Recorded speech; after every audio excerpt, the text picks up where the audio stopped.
Welcome to Choice Classic Radio, where we bring to you the greatest old-time radio shows. Like us on Facebook, subscribe to us on YouTube, and thank you for donating at choiceclassicradio.com.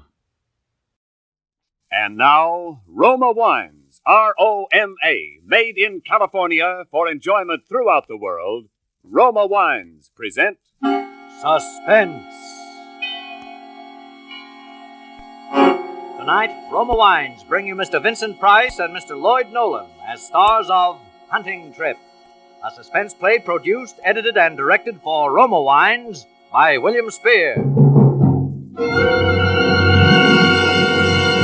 Suspense, radio's outstanding theater of thrills, is presented for your enjoyment by Roma Wines. That's R-O-M-A, Roma Wines. Those excellent California wines that can add so much pleasantness to the way you live, to your happiness in entertaining guests, to your enjoyment of everyday meals. Yes, right now, a glassful would be very pleasant, as Roma Wines bring you Lloyd Nolan and Vincent Price in a remarkable tale of Suspense.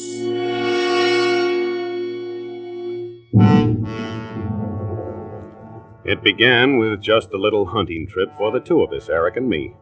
I hadn't seen Eric for several months, since before Karen died, in fact. When I bumped into him at the club, he suggested that we run up to his cabin in the mountains for a few days. Grab a bit of fresh air and relaxation, see if we couldn't bag ourselves a moose or a deer. And yet, almost at the outset, I had an uncanny feeling about that trip.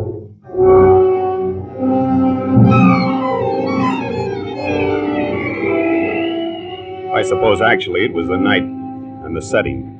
It was the blackest night I'd ever seen. We'd left all humankind behind us. There was no moon. There was only blackness, the kind that seemed to be all-enveloping, as though there was nothing outside our car but blackness. No road, no forest, no mountains. I'll admit I was nervous. I was boring my feet into the floorboard of the car as though somehow that would help. What are you laughing at? You, Stan. You don't look as though you're having a very good time. Well, I'm not. Frankly, shouldn't you be driving a little bit slower? Why? Why? Good heavens, Eric, if you make just one little slip at the wheel, we're done for, that's all. I doubt if they'd ever even find us down in those canyons. Nonsense. I know every crook and turn in this road. Oh, yeah? I don't think you're much of an outdoors man, Stan. Well, maybe not. I love this kind of country in the daytime, but I'll confess I'm not so keen on it at night. I don't like what I can't see. Funny, I'm just the opposite. There's a challenge in the darkness that stimulates my senses. It's exhilarating. It stirs my imagination. Well, sure, I suppose it would. But I'm not equipped to grapple with the mysteries of the universe. Stan, you're much too modest. You always were. You've gotten out of life pretty much what you wanted, haven't you? Well, yes, I suppose so. And then don't always be belittling yourself. It's an effective technique, Stan, but I'm on to you. You're as clever as the next fellow, in your own way.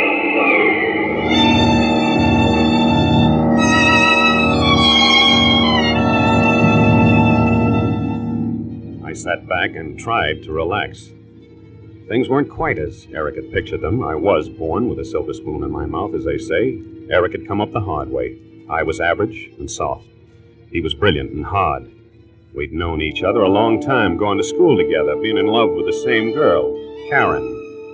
When I married her, he was my best man, and yet I didn't pretend to understand him.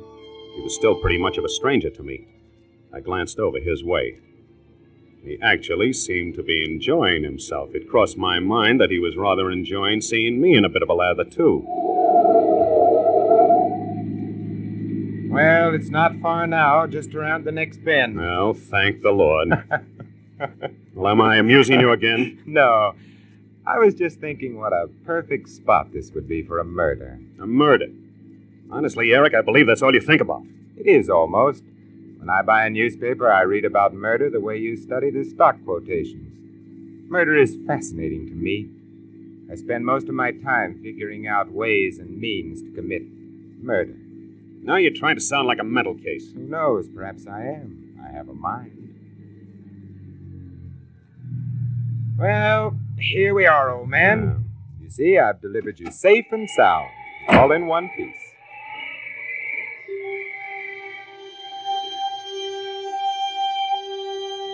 Eric's cabin was perched high on a rocky crag jutting out from the side of a mountain, with one wall flush against a sheer drop. In front, there was a steep path leading down to a lake. I could hear the lapping of the waves. Eric fixed us something to eat, then went outside. And pretty soon, he came back in. An armful of logs. His face was red and healthy. I don't think you like my place, Stan. Huh? Oh, yes, I do, honestly. I'm just tired, I guess. Well, we'll turn in directly. Oh, thanks. Cigarette? Yes, thanks. I believe I will. I like it here. All the privacy in the world. Mm-hmm. Say, Eric, Yes? why do you read about murder? Why do you read about stocks and bonds? Well, because they interest me. It's my business. My business doesn't interest me. I read about murder because I'm interested in people. Murder is emotional. And when people are being emotional, you get to see more of them. Why are you so interested in people? Oh, I think I'm more curious than interested. Well, all right. Why so curious, then? It amuses me. I find out about people. I write down what I find out, and I write my impressions of how those people will react to a series of circumstances. It's a good way to get rid of one's inhibitions. Sort of a frightening hobby. I think stamp collecting is frightening. You're too darn clever, Eric. Why too clever? Well, I mean you see through people. Well, what's wrong with that, unless, of course, they have something they want to hide? Oh, I suppose it's all right, if your friends don't mind. Do you? Mind? No, heavens no. Why should I? That's right. Why should you? Well, how about hitting the hay? We have to be up early. We'll only get a few hours' sleep as it is. This suits me. You sleep in my study, Stan. The bed's in there is a bit more comfortable. I'll bunk out here on the couch.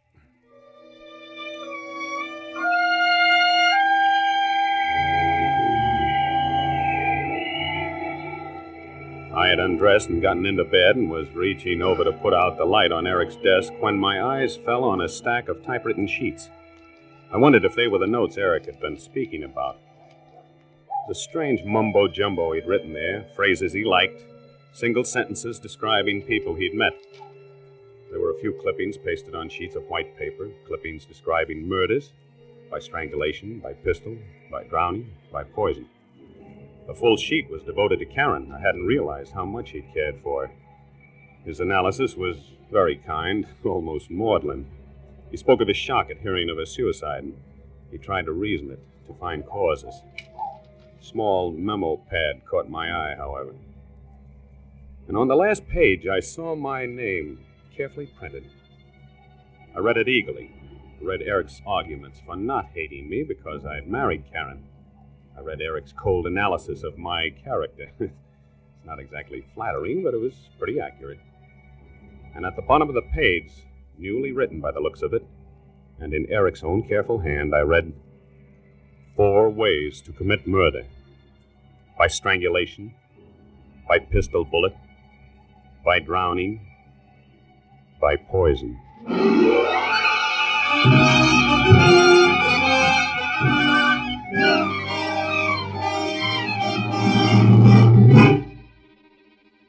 For Suspense, Roma Wines are bringing you Vincent Price and Lloyd Nolan in Hunting Trip by Paul Bernard and Lee Horton.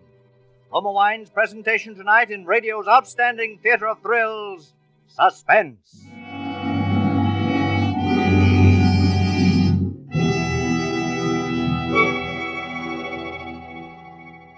Between the acts of Suspense, this is Ken Niles for Grand Estate Wines. Last night, a friend who entertains frequently told me how much he likes Grand Estate Wines, those wines of outstanding excellence presented by Roma, America's greatest vintner. Here's what he said. Recently, Ken, I served Grand Estate wine to some very particular guests, people who really know wine. Their sincere praise for that wonderful fragrance and taste was certainly flattering to me as a host. Grand Estate wines are outstanding. Yes, to bring you this limited bottling of Grand Estate wines, Roma selected only the choicest juice-laden grapes from California's finest vineyards. Then, at Roma's famed wineries, unmatched in winemaking resources, Grand Estate wines are patiently, skillfully guided to perfection. Necessary time and the age-old skill of Roma master vintners endow each Grand Estate wine with brilliant clarity, full fragrance, and mellow taste. So, whatever the occasion, you're sure to please all tastes with Grand Estate California wines. Medium sherry, ruby port, and golden muscatel for delightful entertaining. Grand Estate Burgundy and Sauterne for gracious dining. Remember the name, Grand Estate Wines by Roma, the crowning achievement of vintner skill. And now, Roma Wines bring back to our Hollywood soundstage Lloyd Nolan as Stan and Vincent Price as Eric in Hunting Trip, a tale well calculated to keep you in suspense.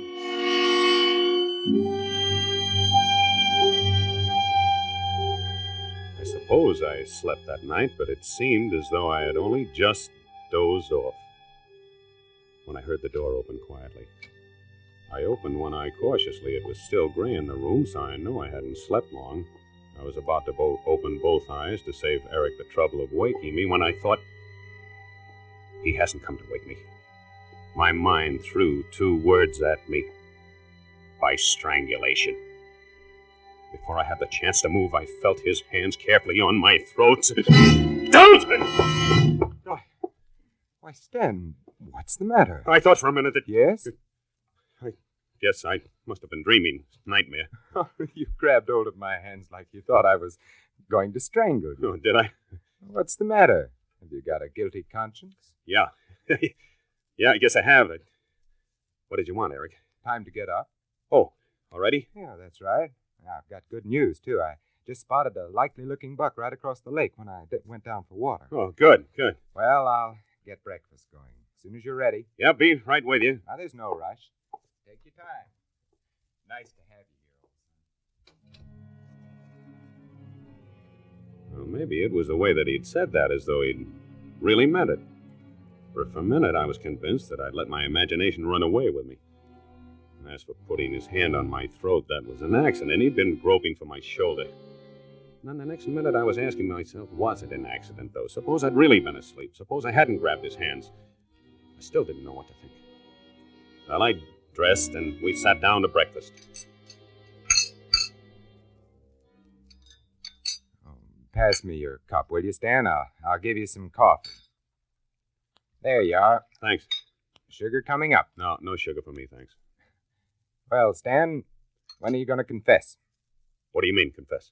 Or shall I drag it out of you? What are you driving at? Oh, come now. You're not going to play the adolescent schoolboy with me. I swear, I don't know. I'm referring to the lovely young woman you've been seen dining with and taking to the theater.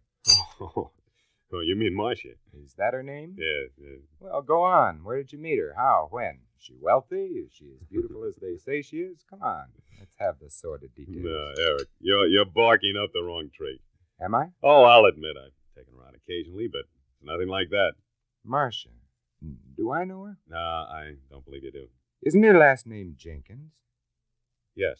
Oh, of course I know her. That is, I met her. Well, don't you remember? You introduced me to her yourself. Oh, did I? Yes, don't you remember? I ran into you at Silver's. You were buying perfume, and she was helping you select it. For Karen. Remember? Oh, yes. Now that you recall it. More coffee? Yeah, no sugar. Well, when we got to the lake, we bailed out the boat, loaded it, and pushed it out into the fog. It was still half light when we reached the other side, so we sat in the boat and lighted cigarettes, waited for the sun to come up. We'd been sitting there, just smoking, not saying anything, when he suddenly turned to me and said, You say that she'd been ill. Karen.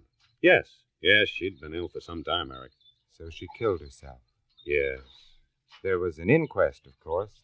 Well, yes, of course. Why do you ask? Look at that sun. Did you ever see such color?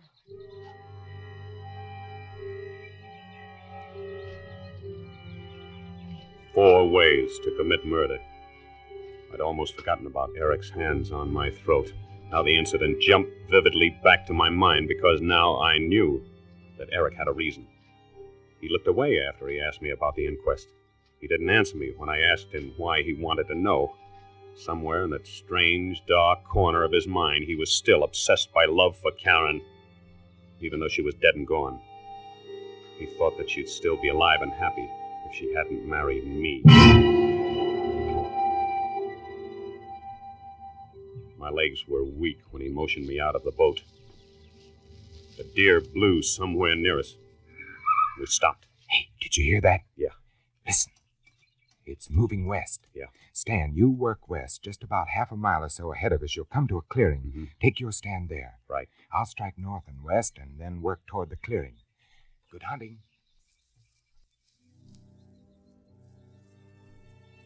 This is it, then, I thought. He'll hide somewhere along the way to the clearing and shoot me in the back. Now that I knew what to expect, I felt somewhat relieved. At least I'd be ready for him.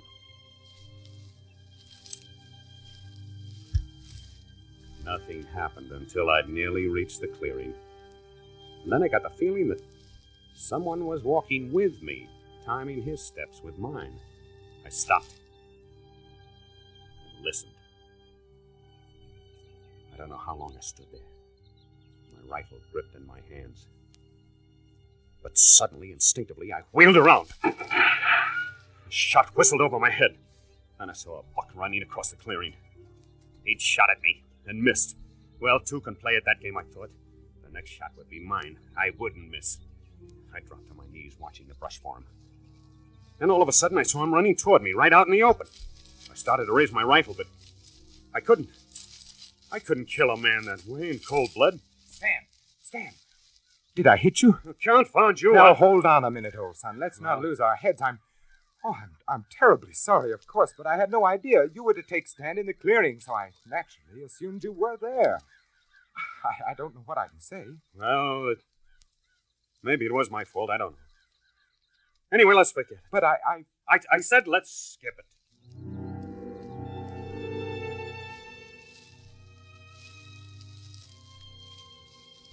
I stuck close to Eric after that. I gave no more opportunity for a shooting accident. It was dusk when we headed back toward the cabin. We didn't get out, Buck. Not that I cared, and I'm sure Eric didn't. He was after different game. Then I saw a boat on the beach. By drowning.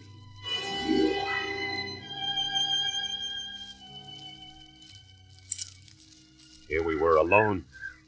I couldn't refuse to get in the boat with him. There was no other way of getting back to the cabin. I could feel the perspiration trickling down my ribs. I stumbled in the underbrush. Easy now. Hey, it's too bad we didn't bag that fella. What? That buck. Better luck tomorrow, maybe. Yeah, better luck tomorrow. You seem preoccupied, Stan. Do I? Yes, I have the ghastly feeling that I'm failing you as a host. I don't think you're having a very good time. I think this is a marvelous country, Eric. You've exercised phenomenal restraint, old son. What do you mean? About expressing your admiration for it. I'd never have suspected that you liked it so much.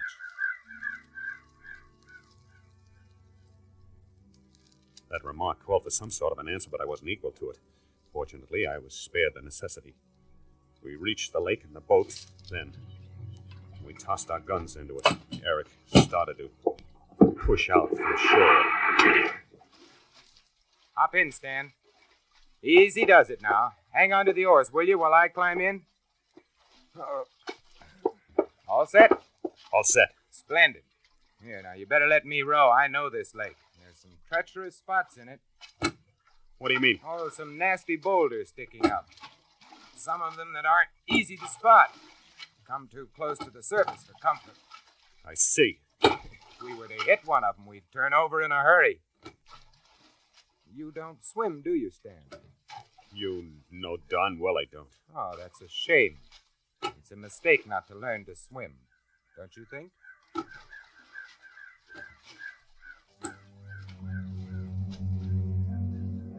What happened after that was a nightmare. He rowed. I sat there, paralyzed. I couldn't move. Couldn't think. I knew I should do something, but what? I stared at the water till I was blind, looking for rocks. Eric's face was a blur. He just smiled, rowed and talked. His voice sounded hollow and unreal. You're shaking, Stan. Is something wrong? This lake's plenty deep. Lots of fish in it, too. Maybe we can do a little fishing.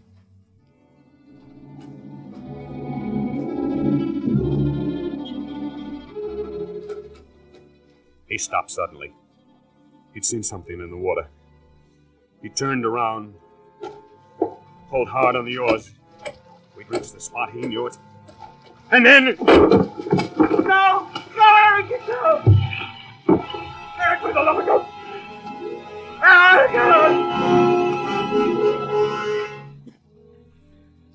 When I came up, Eric was there in the water near me.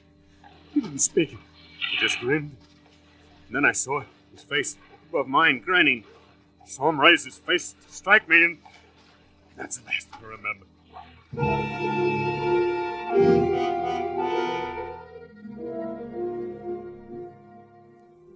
When I came to, I was lying on the beach, and Eric was standing over me, smiling. Well, hello. How are you feeling? Okay, I guess. You're a tough customer to rescue, old son. You put up quite a fight. I'm sorry. I thought that maybe... Don't try to talk now. You've had a pretty bad time. Take it easy. Well, it was all clear to me then. Eric had saved my life. It had been accidental. The shot, the boat turning over. He didn't want to kill me. A man doesn't save you from drowning when he wants you dead. But it had all been my imagination, a nightmare. Oh, the relief that flowed through my body was almost too much for me. Well, there aren't words to express how I felt.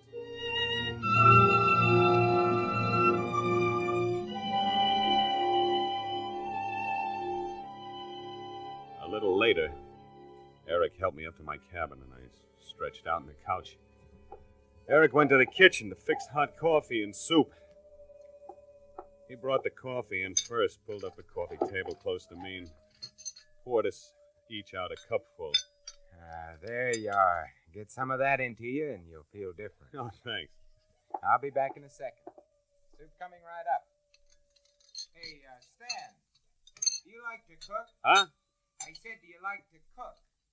You know, I do. I like to try different concoctions. Oh, not me. I'd starve to death if I had to cook for myself. Oh, man. This coffee hits the spot. I can use a little of that, too. It sure does warm the innards, doesn't it? Mm-hmm. I got a little chilled. Nothing like a cup of coffee, I always say. That's what I always say, too, Stan. Why did I say something funny? Am I amusing you again? Immensely. Yeah. In fact, Stan, I think that's probably the funniest thing you ever said. How did you like it, Stan? 4 ways to commit murder. You read it, of course. Why, yes, I could tell you had, just as I intended you to. Were you frightened all day today? I don't understand. You didn't know, did you, that I came to your engagement party to ask Karen to be my wife? I wasn't aware that you were throwing a party or that she had accepted you. Oh, good Lord. Perhaps you don't remember what I told you that night. You thought I was joking, but I meant every word I said. That I'd make you pay if you failed Karen, if you made her unhappy. Within all these years, you would... Then you did bring me up here to... Murder you? You're so right, Stan. But you pulled me out of the lake. You saved my life. You are a dull-witted clown, aren't you, Stan? Don't you know me better than that? Did you think I'd kill you in the manner of a homicidal moron? Oh, no, Stan. But you did take a shot at me. Oh, yes. That was the second way. The first way was by waking you up by the throat this morning. The boat tipping over was the third way. And now I suppose we've reached the 4th way. Your brilliance positively staggers me. You can't get away with it, Eric. Oh, yes, I can. I have. You see how intently I'm watching you. I'm waiting to see you fall. You're going to die, Stan, just as Karen died. What do you mean? In the coffee, Stan. That's right. Your coffee's poisoned, just as you poisoned her coffee. Only yours is a slow poison. Poetic justice, don't you think? You poisoned my coffee? Yes, I wore down your guard. I planned it so that by now you would trust me. You would have faith in me. You poisoned my coffee? What have you... I didn't drink my coffee, Eric. I changed cups with you. There was sugar in my cup, Eric. I don't take sugar in my coffee, Eric. So I change cups with you. I didn't mean to do it, Eric, but I don't like sugar in my coffee.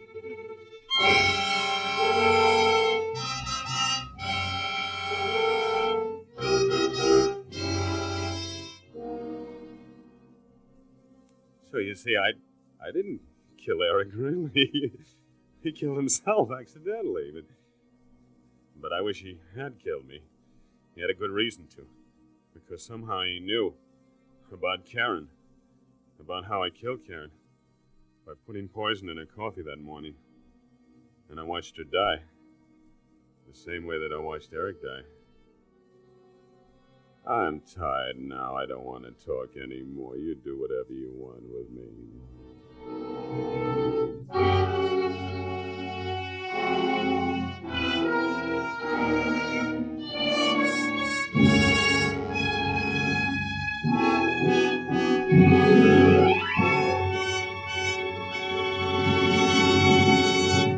Suspense. Presented by Roma Wines, R-O-M-A, made in California for enjoyment throughout the world. And now, our two distinguished stars, Lloyd Nolan and Vincent Price, are returning for a curtain call with William Spear, our producer-director of Suspense. Mr. Spear is carrying two large gift baskets of Grand Estate California wines. Lloyd and Vincent and Lloyd, that's just to keep the billing straight. We want you each to have a basket of these Grand Estate wines with our compliments for a thrilling performance. Hey, thank you, Bill. Hey, this is quite a selection. Certainly is. My thanks, too, Bill. Well, there must be a Grand Estate wine for every occasion here. I guess there is, isn't there, Ken? Well, there is indeed, Bill. Even my favorite, Grand Estate Medium Sherry. A truly versatile wine, Grand Estate Medium Sherry is delicious as an aperitif before dinner. Delightful for afternoon or evening parties, too. And, of course, like all Grand Estate wines by Roma, Medium Sherry possesses the brilliant clarity, full fragrance, and mellow taste that distinguish truly great wines. Sounds wonderful. Well, yes, Mr. Nolan, and you can be sure that any Grand Estate wine you serve represents the ultimate in wine goodness, the crowning achievement of vintner skill. That's why Grand Estate wines, presented by Roma, the greatest name in wine, are the choice of discriminating wine users everywhere. Well put, Ken. Vincent, what's new and startling over on the 20th Century Fox lot? Well, they're pretty excited about Darryl Zanuck's film version of Mom's The Razor's Edge, which is just finished up shooting. And I guess the picture that they like best among the current releases is Claudia and David. You're on Walnut just now, away from the home lot, aren't you, Vincent? That's right, Bill. And Lloyd is, too. Oh. Yes, sir. I will be in a couple of weeks. Right now I'm just loafing, grabbed a little fishing, took a hunting trip up north. You wouldn't want to go on a hunting trip with me, would you, Lloyd? No, thanks. I had plenty of that tonight on Suspense. Bill, who's on the show next Thursday? It's Dane Clark in a suspense play about a gunsel, a professional murderer who doesn't know he has any emotions until he finds himself falling in love with the wife of a man he's killed. Sounds wonderful. Hey, we'll be listening, eh, Lloyd? Oh, yeah, sure thing. Swell. Well, then, if you two will relieve me of these baskets of Grand Estate wines before my arms give way and there's a loud crash. Thanks again, Bill. Well, good night. Good night. Next Thursday, same time, listen to Dane Clark on Suspense. Presented by Roma Wine Company of Fresno, California.